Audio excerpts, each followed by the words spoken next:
Hello, how you guys doing? My name is Carlos, and I'm bringing you a reading from the Kybalion for Hermetic philosophy.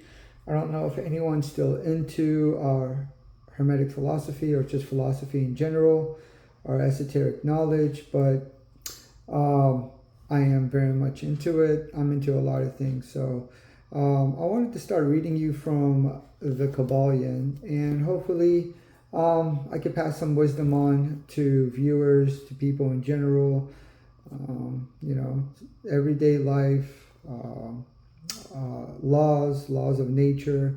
So if you guys want to go ahead and join me for this reading, I'm going to read off, I'm going to read about this book, The Kybalion from Hermes Trismegistus, and I'm going to read a little bit every day and hopefully finish the book with you guys.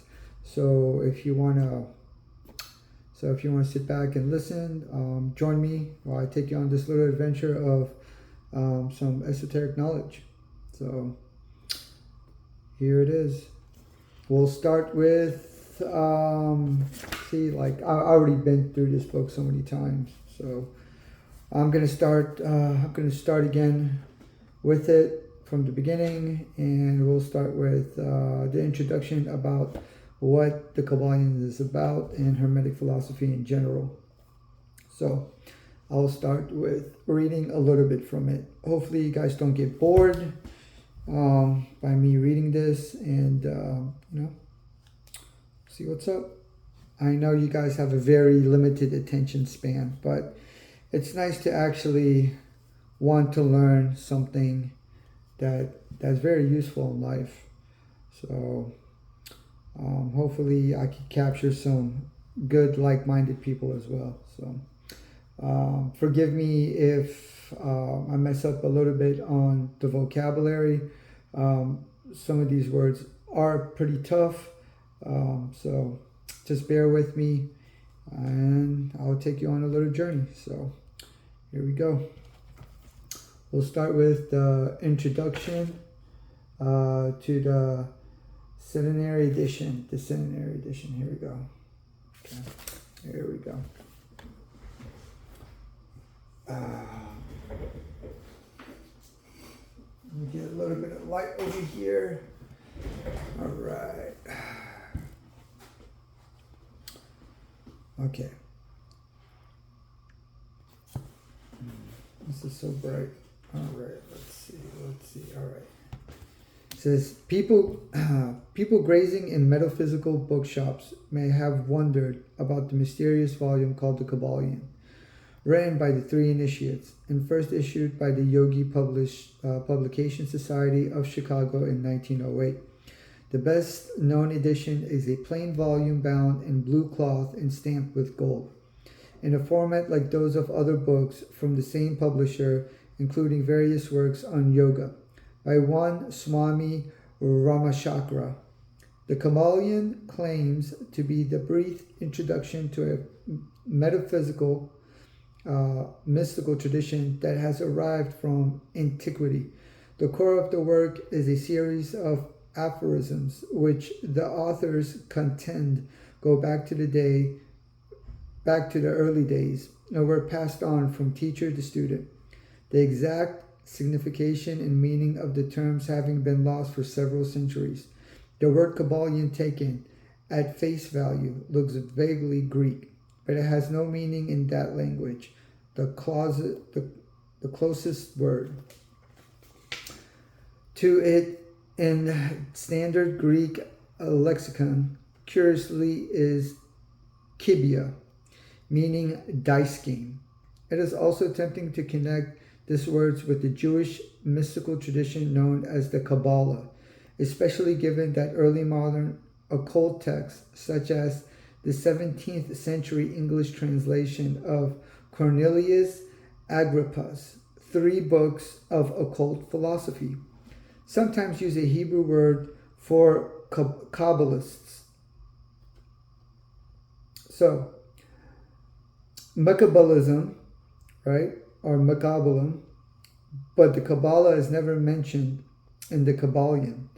Rather, it presents itself as the essence of the teaching of Hermes Trismegistus, thrice greatest Hermes, a legendary semi-divine figure who is said to have brought learning to Egypt in the Romanist past. Hermes Trismegistus is often identified with both the Greek god Hermes and the Egyptian god Thoth. The kybalion is organized according to 7 basic principles, which it says form the basis of occult philosophy. Mentalism. The all is mind, the universe is mental. Correspondence. As above, so below. As below, so above. Vibration. Nothing rests, everything moves, everything vibrates. Polarity. Everything is dual, everything has poles, everything has its pair of opposites. Rhythm. Everything flows out and in, everything has its tides, all things rise and fall. Cause and effect.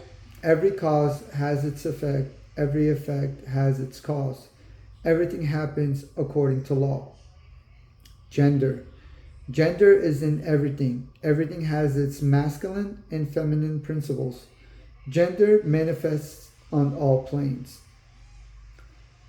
The origin of this book have mystified many scholar. Philip de Salipe argues convincingly. I believe that it was written by William Walker Atkinson, who operated the Yogi Publication Society in Chicago. He's also thought to be Swami Ramachakra. As the first principle, mentalism suggests the ideas of the kybalion bear some resemblance to New Thought, a movement to which Atkinson was closely connected, the universe. The kybalion tells us it is contained in the mind of the all. The all creates the universe mentally, in a manner akin to the process whereby man creates mental images. The idea is central to practically all New Thought teachings. Nevertheless, the book does echo a more remote past. The term the all, for example, resembles the Greek tupon, which also means the all, and which appears in some Hermetic maxims. Most famously, hen tupon, all is one. Given the claims made for it, the most obvious source to examine for the roots of the kybalion is the Corpus Hermeticum, or Hermetic body of texts. These were composed,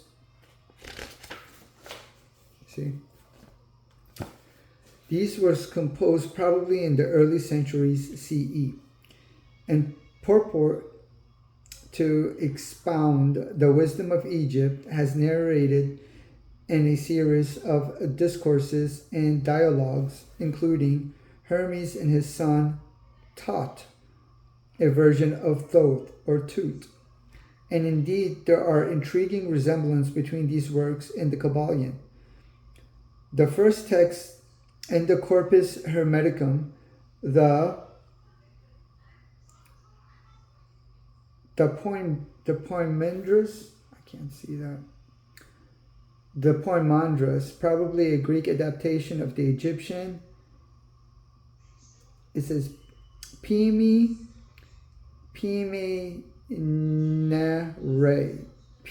Nere, or mind of authority, tells us that the source of the universe was nous, conscious or mind.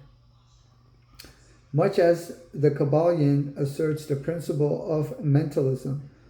Moreover, this divine mind is described as being androgen, and existing as light and life, which parallels the concept of gender as set out in the kybalion. The kybalion also speaks of the principle of correspondence.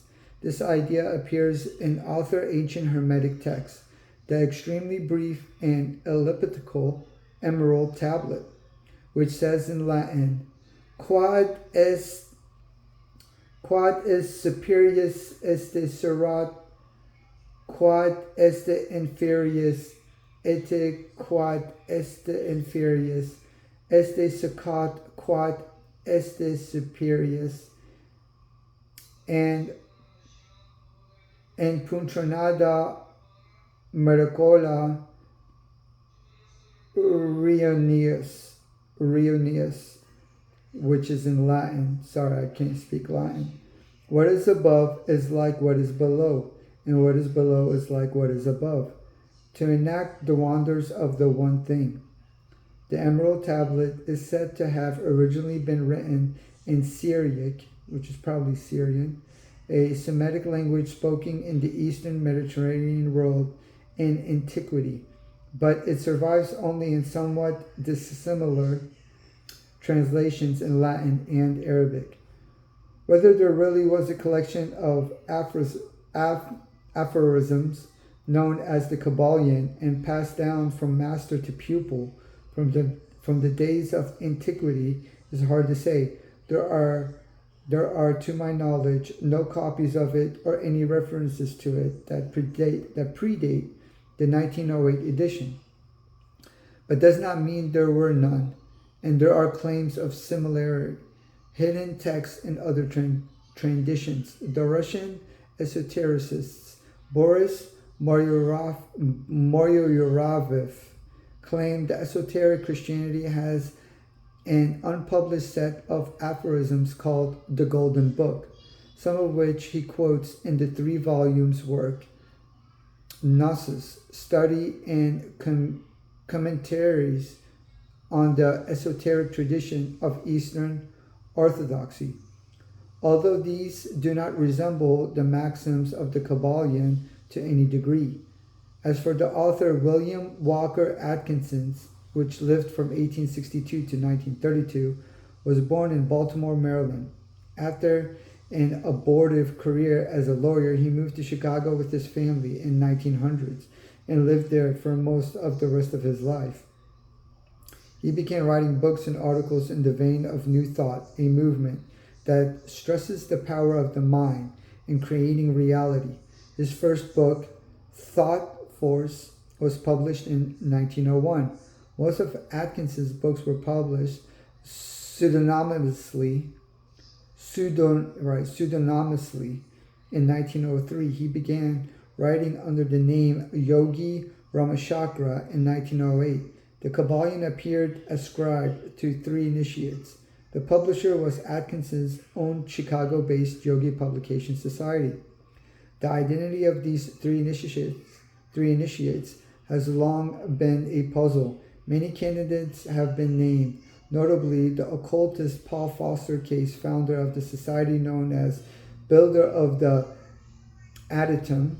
But as Philip DeSalippi's research has shown, the book almost certainly had a single author, and that was Atkinson's. Indeed, in 1917, for a French edition, the translator identified the author as Le Maître Psychiste Americum W. Atkinson. It's interesting.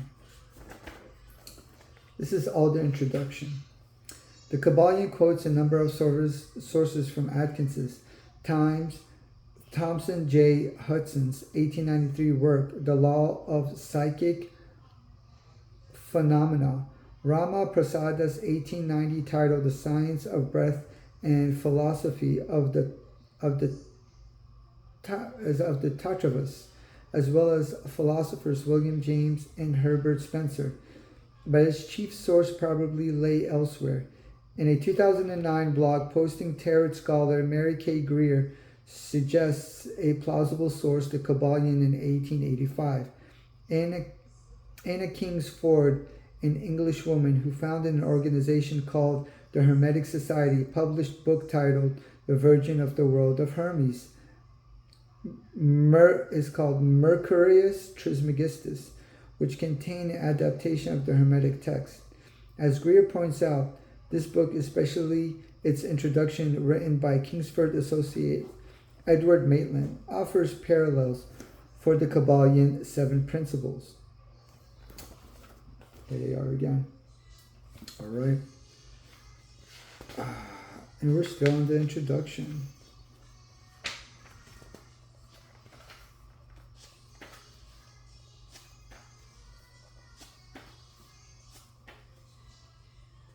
Okay.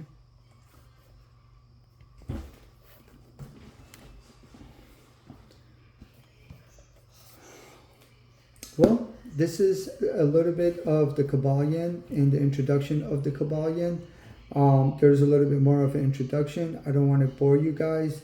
This book really does get deep and pretty interesting. So stay tuned, and I'll come back out with a couple more pages, hopefully every day, and till we finish this book. Again, thank you so much for tuning in, and of course, may the highest be with you guys. Thank you.